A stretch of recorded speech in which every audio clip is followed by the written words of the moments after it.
intensive care and cardiopulmonary services. I also am the medical director of the pulmonary rehab there.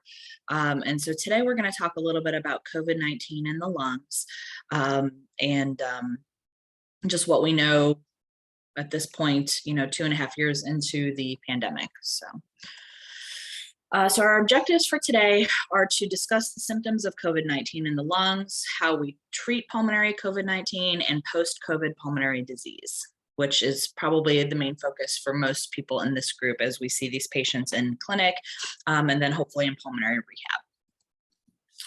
So we know that COVID-19 is SARS-CoV-2, which is a novel coronavirus. Asymptomatic infections can occur in about 33% of patients. And these were some statistics that I put together when I first did this presentation. And I went back and was going through all these studies again, and it really has not changed a lot. The breakdown is still pretty similar despite all the new variants and everything that we've had. And so we still, see patients that range anywhere from mild to critically ill disease. Mild disease, luckily, still makes up about 81% of patients. Severe disease, 14%, and critical disease, 5%. Now, 20% of patients diagnosed with COVID end up needing hospitalization, and about a quarter of those end up needing ICU care. But the ones that do need ICU care, anywhere from 30 to 100% will require mechanical ventilation, which is a pretty wide range. This slide, excuse me, was updated from the last time you may have seen this presentation with some new knowledge about our risk factors. Again, people with advanced age and comorbidities are going to be more likely to have more severe disease. We do know that socioeconomic status and sex play a role with Black, Hispanic, and South Asian patients being more susceptible, as well as male patients. Higher RNA levels have also played a factor in more severe disease. They have found that there are some polymorphisms in the ABO blood group that have led to an increasing rate of respiratory failure from COVID-19. And so you may have heard some people asking about blood groups and blood types, and that's where that comes from. And then we do know that certain lab abnormalities also predispose patients. There's a list of them there. Thrombocytopenia, elevated liver enzymes, elevated LDH or other inflammatory markers, and you can see the rest of the list there. I know we do have several people joining us by phone, but I can share these slides afterwards. So, initially we thought that there was this long incubation period of up to 14 days. However, we know now that most cases do appear within 4 to 5 days. Most common symptoms are cough, body aches, and headache. The most frequent serious symptom is pneumonia. Excuse me, all of the symptoms of COVID-19 are very nonspecific. You can see them with many other viral illnesses, and that's part of what makes this so difficult to determine, especially with the long incubation period, is that patients think that they're just having sinus symptoms. I've just got a runny nose, a little bit of a headache, and which is a very nonspecific symptom, and then it turns out to be COVID, and by that point they've spent 2 weeks exposing other people. So, about 50% of patients with COVID will have a cough. 43% have a fever. Muscle aches, headache, dyspnea are also pretty common. About 20% have sore throats. And then there is a pretty significant amount of patients that do have GI symptoms, such as diarrhea, nausea, and vomiting. Loss of taste or smell, we definitely saw that more frequently early on in the pandemic. And with Omicron, I don't know that it's happening quite as frequently, but the studies that I read listed loss of smell at 52% and loss of taste at 44% of patients. Now, COVID-19 can lead to all sorts of complications, cardiac and cardiovascular complications such as arrhythmias, myocardial injury, heart failure, shock, DVT and pulmonary embolism. We also see encephalopathy or some confusion in about a third of hospitalized patients. They can also have movement disorders, motor and sensory deficits, ataxia, and seizures. There are also inflammatory complications. Some patients can have persistent fevers. They can have elevated inflammatory markers. Guillain-Barré can happen really with any viral illness, and we're seeing it with COVID as well. And then multi-system inflammatory syndrome, which is pretty rare in adults, but we did see that frequently in children. Now, the good thing about that is that if a patient had multi-system inflammatory syndrome, there were really minimal pulmonary complications that went along with that. Unfortunately, it's not a benign disease as it can affect other systems, but really in the patients that were diagnosed with that, they really didn't seem to have much pulmonary involvement, which was interesting. And then secondary infections is also a real complication, especially pneumonia. We see quite frequently in other types of infection as well. As far as respiratory failure goes, the most common complication that patients will have is ARDS, or acute respiratory distress syndrome. This progresses within the first week of infection. And in one study, they showed that patients that were hospitalized for pneumonia, about 20% of them would develop ARDS. Within the United States, about 12 to 24% of hospitalized patients required mechanical ventilation secondary to respiratory failure and ARDS. So with ARDS and with COVID lung disease, chest radiographs could be normal within the early course of the disease, and 20% of patients may not have any abnormalities at any point of the illness within their chest. We can see different types of findings on chest x-ray. We can see either a consolidation or what we call ground glass, which is sort of like a white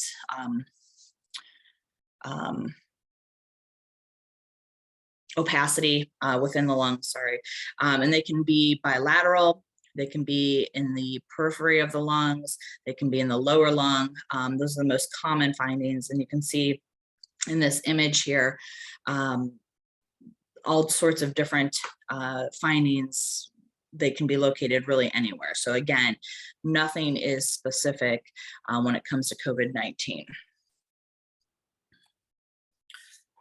Again, when you're looking at CT scans, some findings may be characteristic, but really there's nothing that if you see it on the CT scan screams COVID at you. And how the Radiological Society has decided to read CT scans for COVID patients is typical, indeterminate, or atypical for COVID-19. And so I think a lot of times at least when I see imaging, it'll say consistent with COVID-19 if they're suspecting that may be what's going on. So when you look at CT imaging, again, this term ground glass opacification, we are seeing in about 83% of patients. Some of these patients will also have some consolidation as well as the ground glass opacity is approximately 58%. Pleural thickening can be seen, which is thickening of that lining of the lung. We can see intralobular septal thickening at about 48% and air bronchograms in 46%. So, again, although these things are common, they're really not specific for COVID-19. So I think, the best thing is to get this history of possible exposures and symptoms that they have and findings that they have on CT scan and really sort of, put it together and, using confirmatory tests and swabs to verify the diagnosis. This slide shows some ground glass opacities on CT scans of patients with COVID-19. You can see the arrows pointing directly to them. There's an asterisk, but all of these areas are these ground glass opacities that we're talking about. Same thing in this slide.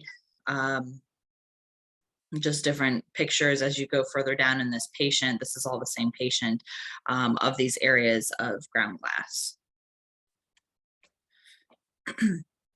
So one other thing that we can do and that we were definitely doing early on in the pandemic is using lung ultrasound to help identify these patients. When we didn't have great methods of transporting these patients and keeping everybody around them safe, lung ultrasound was something that was readily available in the ICU. And what you're looking for is a thickening or a discontinuation or interruption of the pleural line. You can see B lines under the pleura that are present. You can see some consolidations, you can see air bronchograms, all sorts of different findings in lung ultrasound. Again, nothing is really specific, but this is, hopefully this will work this time. This is a live view of the lung ultrasound and what you can see. And picture A is a normal lung, and you can see that the lung slides along the pleura. This is normal. In B, you can see that there is not, it's a little bit reduced.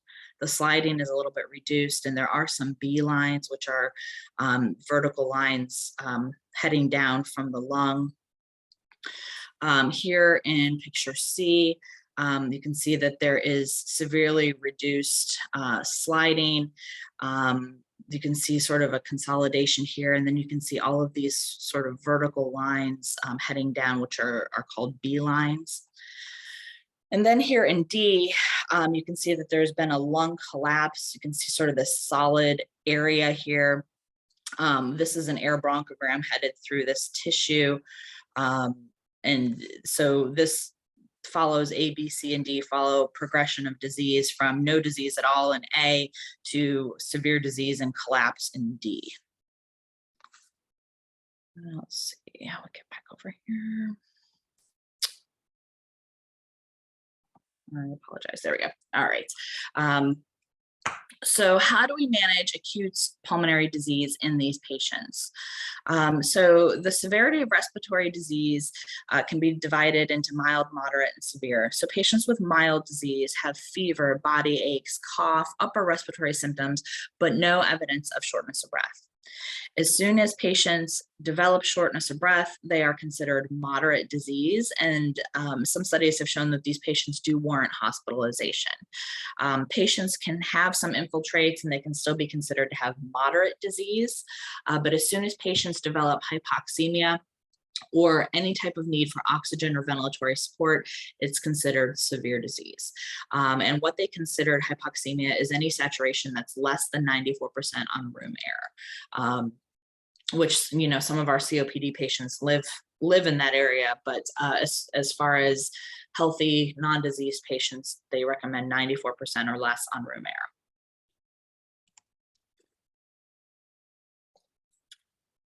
So other clinical features of critical disease, patients that tend to go on to develop critical disease really have a late onset of dyspnea. So, for the first week or so of disease, they're feeling okay. They may have mild symptoms, fever, cough, muscle aches. And then later in the course of that first week, they start to develop shortness of breath. And from there on out, it's a very quick progression within 2 to 5 days from not having any shortness of breath to needing mechanical ventilation. Again, they develop hypoxemic respiratory failure. Hypercapnia is rare in these patients. And then they generally end up needing 1 to 2 weeks of intubation. And I apologize, this second to last bullet point should say fail early extubation, not intubation.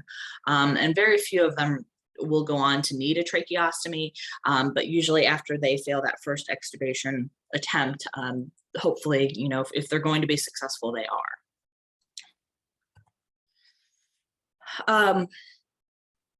So the current recommendation for COVID-specific therapies is if our patients are hospitalized for COVID with risk factors for going on to develop severe disease, the recommendation is remdesivir.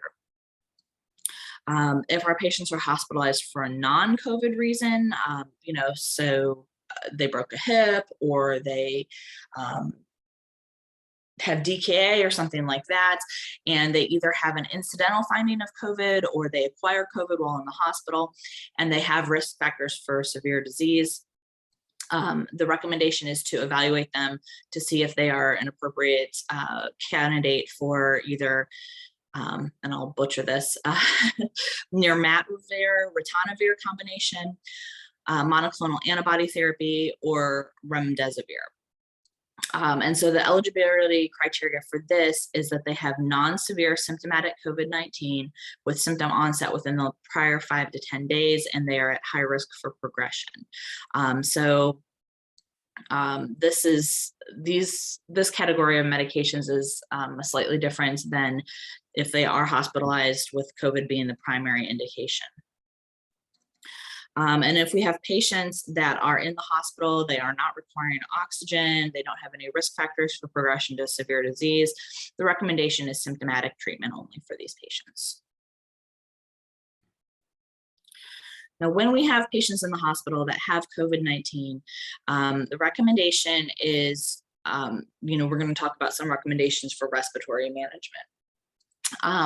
One of those is to try and avoid nebulized medications as much as possible because they do lead to aerosol spread. And so the recommendation is to use MDIs if at all possible. If you do need to use nebulizers, we need to make sure that patients are in an airborne isolation room. And this setup is the mechanical ventilation tube. This would attach to the patient's tube, and here's an MDI going into like a spacer chamber that you can give to these patients instead of having to use nebulizers. So as far as treatment of hypoxia, our goal oxygen saturation for these patients is somewhere between 90 to 96%.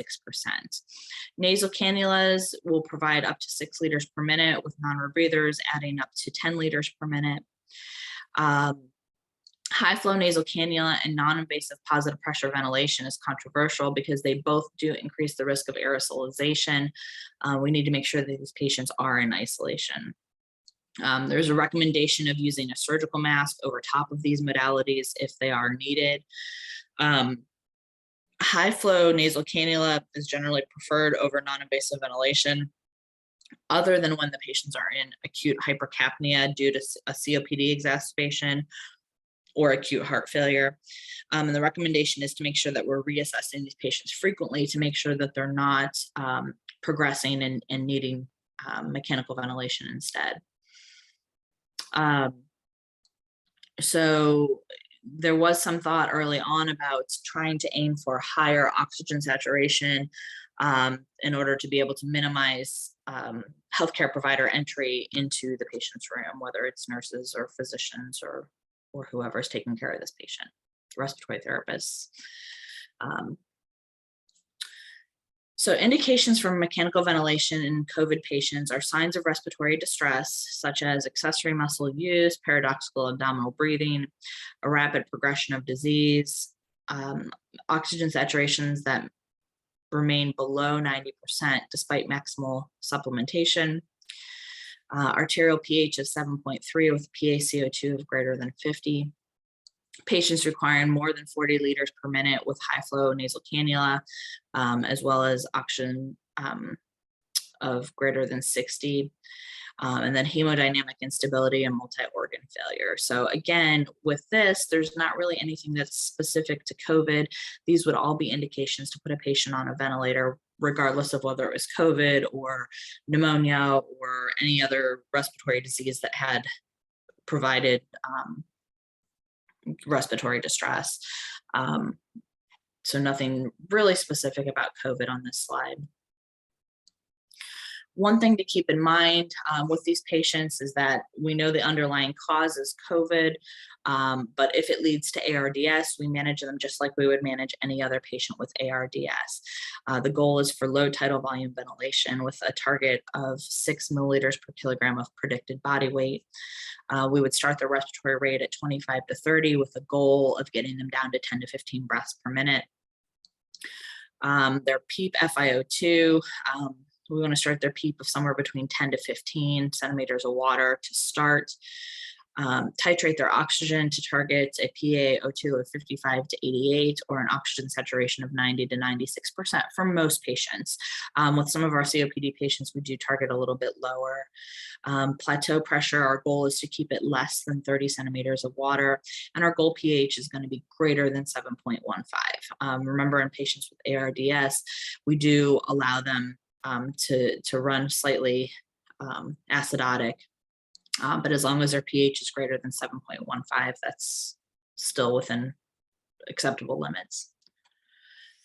One of the other things that we do for ARDS, again, not necessarily specific to COVID, is prone ventilation. And prone ventilation is beneficial when we can achieve it for 12 to 16 hours per day. The problem with this is that you do need experienced staff, because we need to make sure that our ET tube, our vascular access, all of our lines and tubes and drains and everything are able to stay in place where they need to be. Because once this patient is flipped onto their stomach, it's very difficult to access these for any adjustments or anything like that. Typically, we see the effects of this prone ventilation within 4 to 8 hours, and the longer you can keep the patient in this position, the more benefit we tend to see.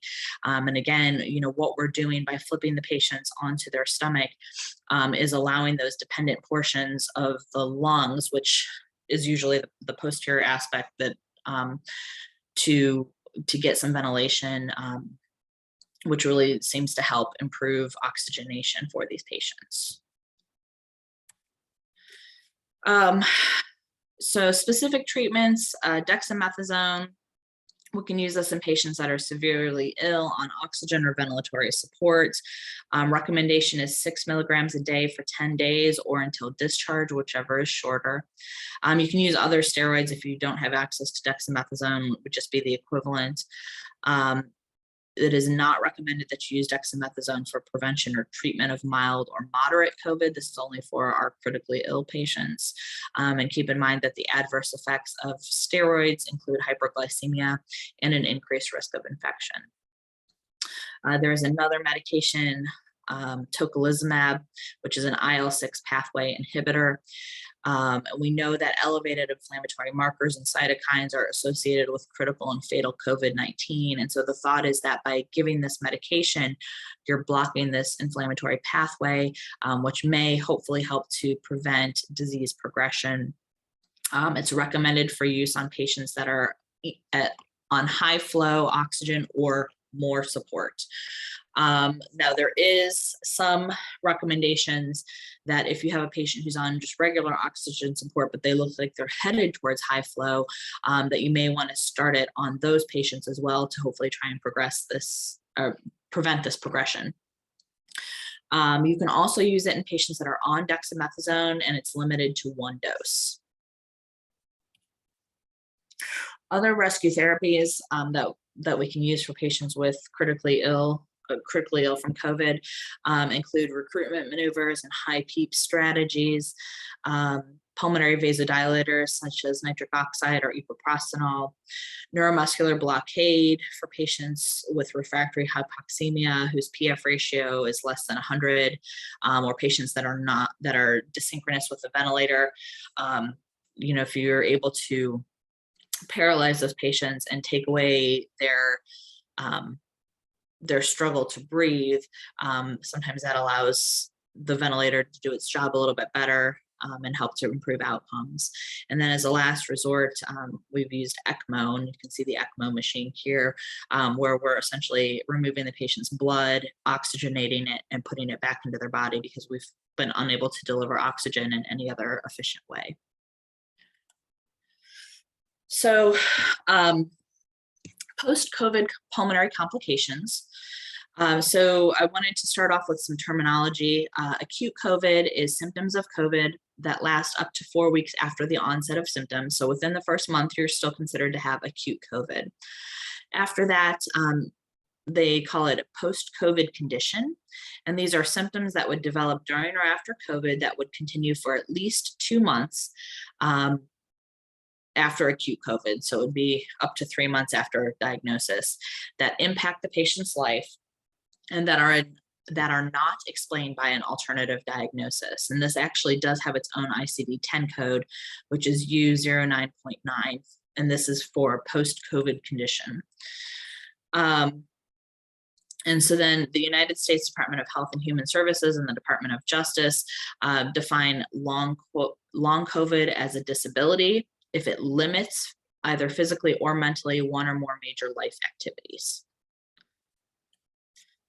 So how do we prevent these post-COVID conditions? Best way to do it is to prevent COVID. Vaccination, masking, social distancing, hand hygiene. And several studies have shown that we have lower rates of post-COVID conditions in patients who are vaccinated. So, although it may not completely prevent COVID, it does prevent severe disease and then post-COVID conditions if you are vaccinated. So continue to try and promote these vaccines for patients. I know it's hard to believe, but there are still some people out there that are willing to get vaccinated that may not have been vaccinated in the past. So whether it's been an experience or, personal or otherwise, where they've seen somebody that has had COVID or seen the complications of COVID, every once in a while, I still run across somebody who's willing to start the series. So this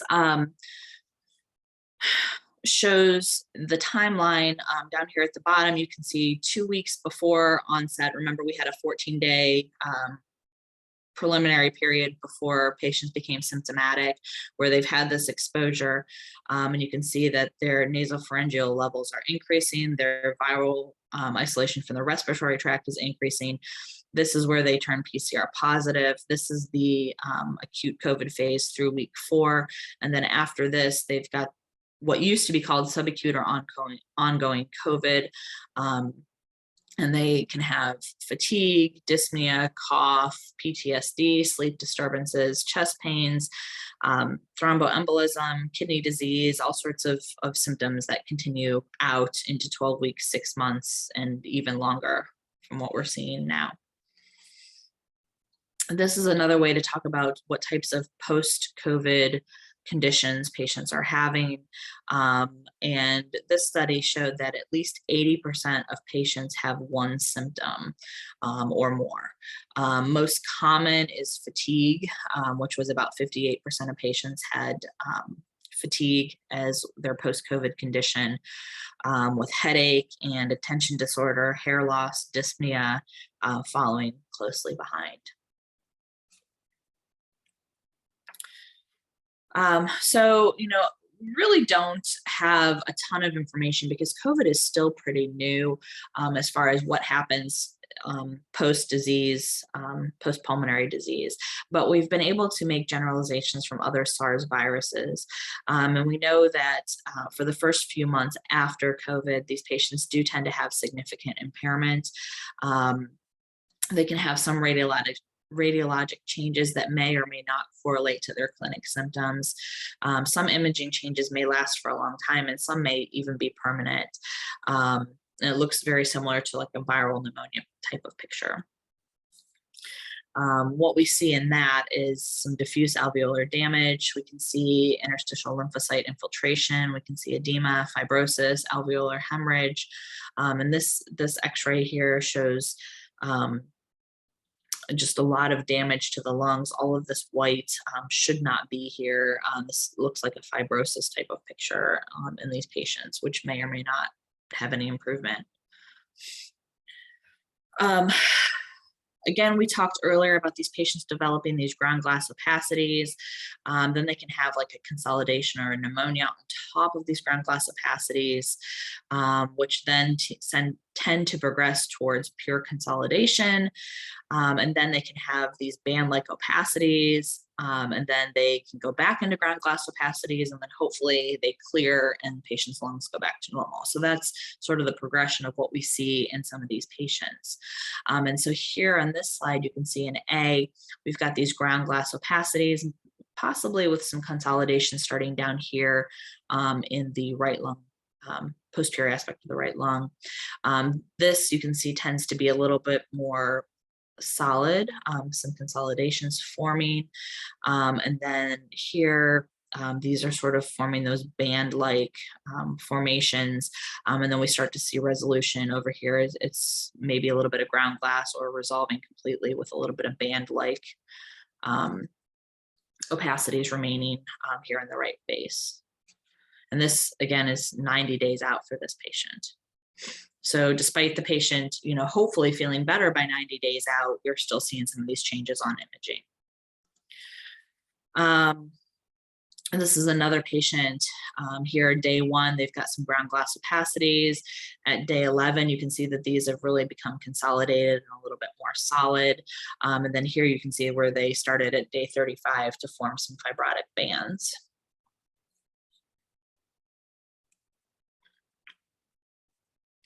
Severity of complications really depends on patient's age, their comorbidities, whether they're a smoker, how long they had to stay in the hospital, how severe their acute illness was, and what types of medications they were able to receive while in the hospital.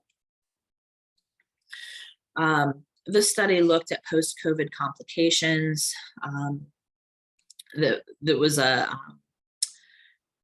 They looked at 15 different studies with close to 48,000 patients, and they followed these patients up for anywhere from 14 to 110 days post-infection.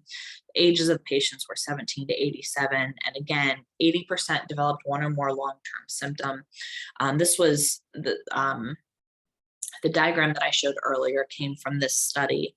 This is just a listing, in word form of the most common types of complications on the left. And on the right, pulmonary complications, such as cough, chest discomfort, wheezing, palpitations, presyncope, a decrease in their diffusion capacity, sleep apnea, pulmonary fibrosis. All of these were found to develop after their acute phase of COVID. This particular post-COVID study looked at 55 patients 3 months out after discharge. And 64% or 35 of these patients had persistent symptoms. 71% had radiologic abnormalities, most commonly interstitial thickening and fibrosis. And 25% of these patients had a decrease in their diffusion capacity 3 months out after discharge. This particular study looked at 57 patients 30 days out, and they found that more than half of them had a decrease in their diffusion capacity, and about half of them had diminished respiratory muscle strength. So important for follow-up, these patients, especially if they have ongoing symptoms, should see a pulmonologist, should have an updated set of pulmonary function testing. They do need repeat imaging if there was any type of imaging abnormality during an acute COVID. If there was no history of imaging abnormality, there's really no benefit to getting more imaging unless you think that there's some other type of process going on now. And what some more recent studies have shown is that it may take anywhere from 12 weeks to a year for some of these imaging abnormalities to resolve. And then definitely consider pulmonary rehabilitation. I know I've sent several post-COVID patients to pulmonary rehab, and we've seen pretty incredible improvement in these patients, from some of them needing oxygen to walking out on their own with no need for oxygen by the time we finished. So it's definitely helping these patients. And I think we've seen a new demographic of patients participating in pulmonary rehab. And then I've got my references listed here. And I still, like this quote from Dr. Fauci, one thinks about the worst nightmare of an infectious disease person who's interested in global health and outbreaks. It's the combination of a new microbe that has a spectacular degree of morbidity and mortality. And here it is, it's happened.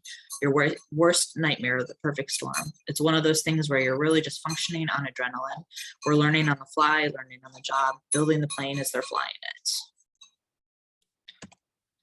And that's all I have.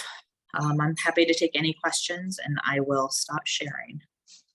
Thank you so much, Dr. Sela. As always, we always appreciate you presenting and sharing your expertise with us. I'll open it up for any questions or comments from the group. And everyone is welcome to chime in. And if you're more comfortable chatting in, I'm happy to read it out loud.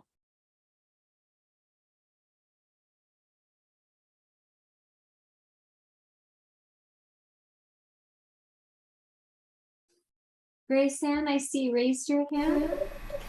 Yes. Dr. Sela, can you bring this didactic down to the level of the risk of COVID for COPD patients and how you are dealing with it? So I think definitely anybody with an underlying is more at risk, you know, for getting COVID that is more severe than the average person. And you know, it's interesting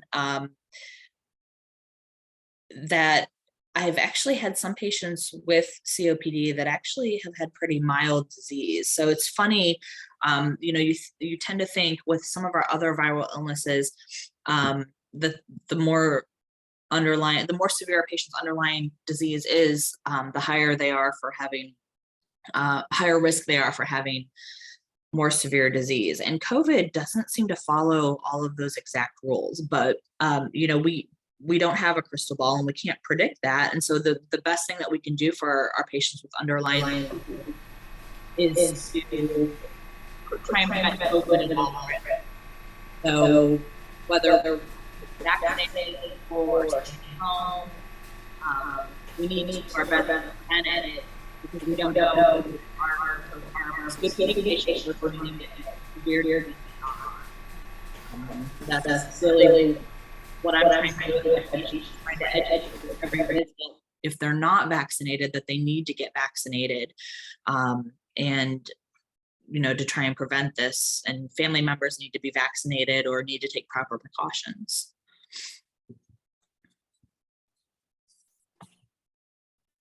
Thank you so much, Dr. Sela. And Grace Ann, I think there was an echo coming through, so it looks like you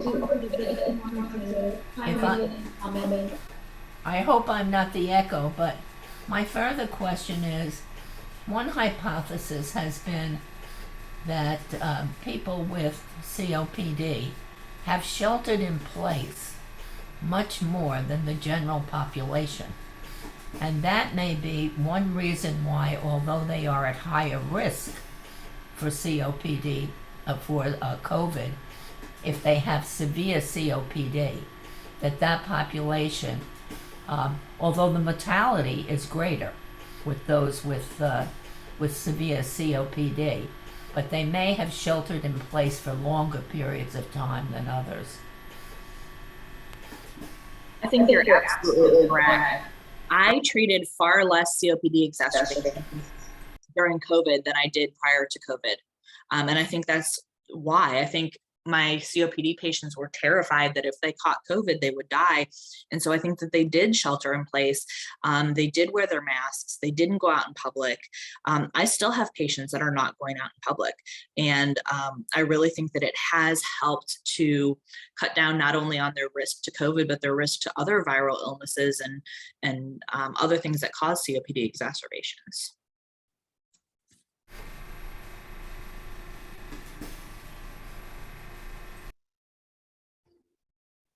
Grace Ann, did you want to comment or anything? I noticed. Well, the only comment that I have is that some of the latest literature I've been reading, which is in the ATS Respiratory and Critical Care Medicine Journal, seems to indicate that inhaled steroids are not helpful at all in patients with COPD or asthma as treatment should they get COVID.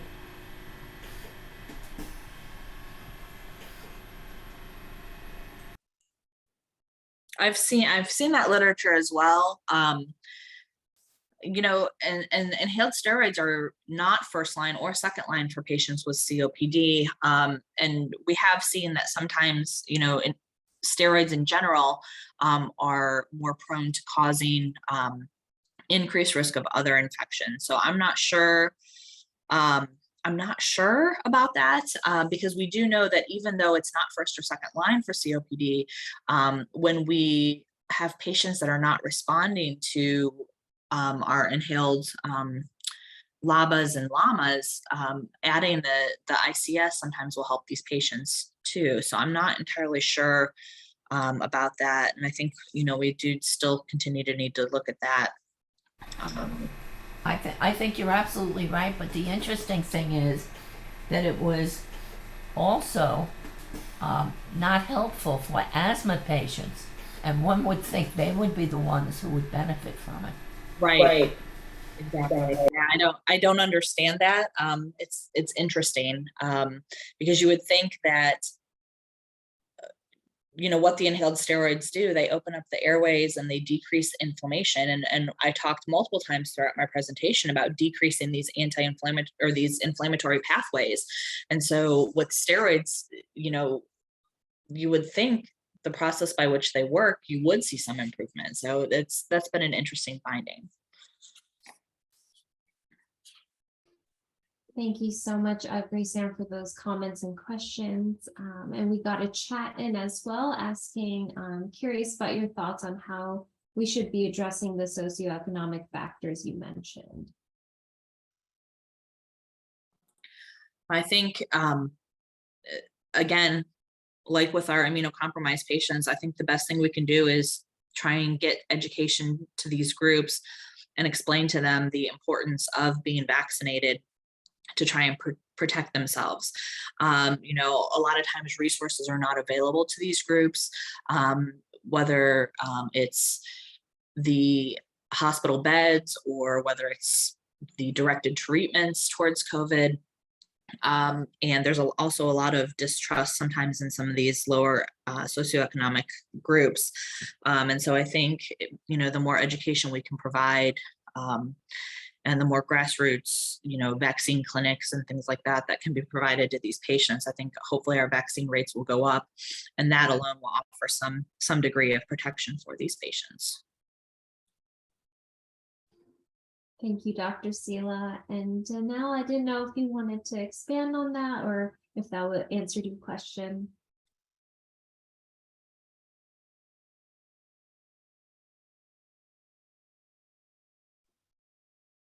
No worries at all. You're still muted. Oh, no, that was great. Thank you. All right, awesome. Any other questions or comments from the group?